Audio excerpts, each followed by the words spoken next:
السلام علیکم ورحمۃ اللہ دوست اور ماما. وعلیکم السلام ورحمۃ اللہ دوست اور Shahnawaz. Today we're going to be reading you a story from سوچنے کی باتیں. دوستو اور شانواز، جیسا کہ آپ جانتے ہیں کہ ہم نے یہ کتاب سوچنے کی باتیں شروع کی ہوئی ہے، اور آج ہم اس میں سے شانواز آپ کو اور اپنے دوستوں کو جو کہانی سنائیں گے وہ بڑی مزے کی ہے، اور اس کا ٹائٹل ہے مخلص کی پہچان. مخلص کہتے ہیں جو آپ سے سنسیئر ہو، کہ اس کی کیا نشانی ہوتی ہے، آپ کو پتہ چلے کہ وہ آپ سے سنسیئر ہے. تو ہم دیکھتے ہیں اس پہ کیا ہے. تو شروع کریں. ہاں جی. بسم اللہ الرحمن الرحیم. حضرت مسلم رضی اللہ تعالیٰ عنہ فرماتے ہیں کہ لطیفہ مشہور ہے. لطیفہ کہتے ہیں جوک کو یا کوئی ہنسی کی بات، کہ ایک عورت کی بیٹی جس کا نام مہتی تھا دک اور سل ہو گئی، یعنی کہ وہ بیمار ہو گئی، اور وہ عورت ہمیشہ یہ دعا کیا کرتی تھی کہ اے خدا میں مر جاؤں لیکن میری بیٹی بچ جائے. دیکھو کہ ماں کو اپنے بچوں سے کتنا پیار ہوتا ہے نا، کہ وہ اللہ تعالیٰ سے پھر بھی یہ بھی دعا کر سکتے ہیں کہ اللہ میاں میں مر جاؤں اس بچی کی جگہ. جب اسرائیل اس کی جان نکالنے آئے تو اس کی بجائے میری جان نکال لے، یعنی کہ وہ جو جان نکالنے والا فرشتہ اللہ میاں کا، وہ عورت یہ دعا کرتی تھی کہ اللہ میاں جب وہ آئے تو اس بچی کی بجائے مجھ کو وہ اٹھا کے لے جائے. اس عورت نے ایک گائے رکھی ہوئی تھی. گائے کیا ہوتی ہے؟ کھاؤ. ہاں جی. ایک رات اس کا رسہ ٹوٹ گیا اور وہ صحن میں گھس آئی. وہاں صحن کہتے ہیں یارڈ کو، جو کہ گارڈن ہوتا ہے نا، اس کو بھی کہتے ہیں فرنٹ یارڈ. وہاں ایک گھڑا پڑا ہوا تھا. گائے نے بھوسا کھانے کے لیے اس میں اپنا منہ ڈال دیا. وہاں پہ ایک چھوٹا سا پوٹ پڑا ہوا تھا جس کا اوپر سے جو ماؤتھ ہوتا ہے وہ نیرو تھا. تو اس کے بعد اس نے سمجھا کہ اس کے اندر اس کی فوڈ ہوگی، تو اس نے اس کے اندر اپنا منہ ڈال لیا. گھڑے کا منہ تنگ تھا لیکن بوجہ دباؤ اس کا سر گھڑے میں پڑ گیا. اب اس نے جب زور سے اس کے اندر اپنا منہ ڈالا تو وہ اس کے اندر چلا گیا، مگر جب اس نے نکالنا چاہا تو وہ نہ نکلا. ہاں جی. تو گائے گھبرائی اور صحن میں اس نے ادھر ادھر بھاگنا شروع کر دیا، ناچنا شروع کر دیا. تو وہ عورت یہ خیال کرتی تھی کہ اسرائیل کی شکل نرالی ہوگی. جب اس گائے کو یعنی کہ ڈفرینٹ ہوگی، اس نے حضرت اسرائیل کو، اینجلس کو تو نہیں نا اس نے کبھی دیکھا تھا، تو اس کو پتہ ہی نہیں تھا کہ اینجلس کیسے ہوتے ہیں. تو اس نے سوچا کہ جو جان نکالنے والا فرشتہ ہے وہ اسکیری ہوگا، عجیب ہوگا. جب اس گائے کو گھڑا اٹھائے ناشتے دیکھا تو اس نے خیال کیا کہ یہ اسرائیل ہے. تو اس نے سوچا کہ یہ وہ والا اینجل ہے جو میری بیٹی کی جان نکالنے کے لیے آیا ہے، اور میں تو ہمیشہ دعا کرتی تھی کہ اللہ میاں میری بجائے میری بیٹی کی بجائے میری جان نکال لے، تو ممکن ہے کہ یہ میری جان نکالنے آیا ہو. تو حضور فرماتے ہیں کہ اسرائیل ہے. وہ عورت نے خیال کیا کہ یہ اسرائیل ہے جو مہدی کی جان نکالنے آیا ہے. وہ پہلے تو یہ دعا کیا کرتی تھی کہ یا اللہ میں مر جاؤں، مہدی نہ مرے، اور جب حضرت اسرائیل آئے تو میری جان نکال، مہدی کی جان نہ نکالے. لیکن جب اس کے خیال میں اسرائیل جان نکالنے آئے، یعنی کہ وہ جو کاؤ تھی، اس نے سوچا کہ یہ کاؤ ضرور حضرت اسرائیل ہے جو اس کی جان نکالنے کے لیے آئے ہیں.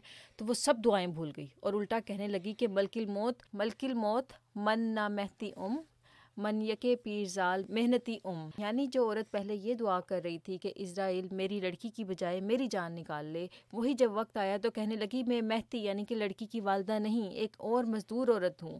تو وہ الٹا جھوٹ بولنے لگی، کہنے لگی کہ میں اس لڑکی کی مدر نہیں ہوں، میں اس کی ماما نہیں ہوں، میں تو یہاں پر کام کرنے کے لیے سرونٹ آئی ہوئی ہوں.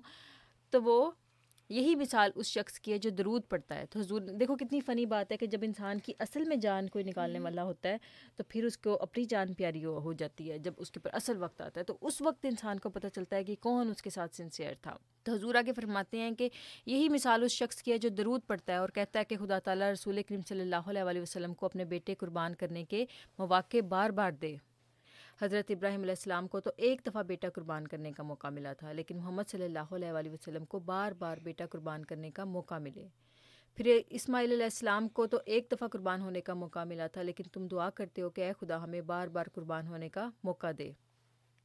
لیکن جب قربان ہونے کا وقت آتا ہے تو کہتے ہیں کہ ملک الموت من نہ مہدی من یہ کہ پیر زال محنتی یعنی کہ جب اصل میں ہم یہ تو آنسو کے لیے جب ہم دعائیں کرتے ہیں اور کہتے ہیں کہ ہم اسلام کی خاطر اور دین حق کی خاطر اپنی جان تک قربان کر دیں گے، ایسی بڑی بڑی باتیں ہم کرتے ہیں نا، تو لیکن جب اصل میں دین کو ضرورت ہوتی ہے ہماری تو ہم پیچھے ہٹنے والے ہو جاتے ہیں. تو حضور کہتے ہیں کہ ایسے نہیں ہونا چاہیے. اگر تم لوگوں نے اپنی جانیں قربان کرنی ہیں تو پھر اس کول پہ قائم بھی رہو. حضور آگے فرماتے ہیں کہ یہ چیز ہے جو عید الاضحیٰ میں یاد کرانے کے لیے آتی ہے. گویا درود کی تشریح عید الاضحیٰ ہے، اور تم یہ کہتے ہو کہ ہم خدا تعالیٰ کی خاطر اپنی جان قربان کر دیں گے، اور تم ہمیشہ یہ اقرار کرتے ہو تو اب اپنی جانیں قربان کرو. کبھی تمہاری بھی عید الاضحیٰ آئے گی کہ نہیں. عید الاضحیٰ پہ شانواز ایسے ہوتا ہے کہ جانوروں کو اللہ تعالیٰ کے نام پر ذبح کیا جاتا ہے. اور پھر وہ آپ کو ایک سٹوری سنائی تھی نا حضرت ابراہیم اور حضرت اسماعیل کی، کہ اللہ تعالیٰ نے حضرت ابراہیم کو کہا تھا کہ اپنے بیٹے کو قربان کرو، اور اس کے بعد پھر انہوں نے جب قربان کرنے لگے تو اللہ تعالیٰ نے جلدی سے بیٹے کو ہٹا کر ایک وہاں پر اینیمل چھوٹا سا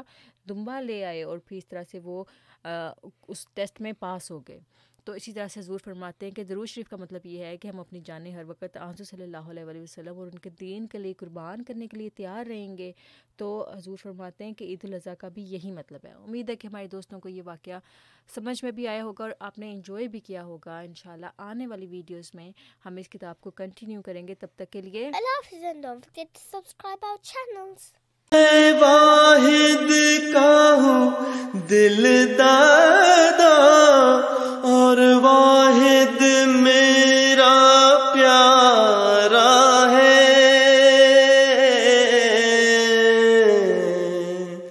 اور واحد میرا پیارا ہے. گر تو بھی واحد بن جائے تو میرا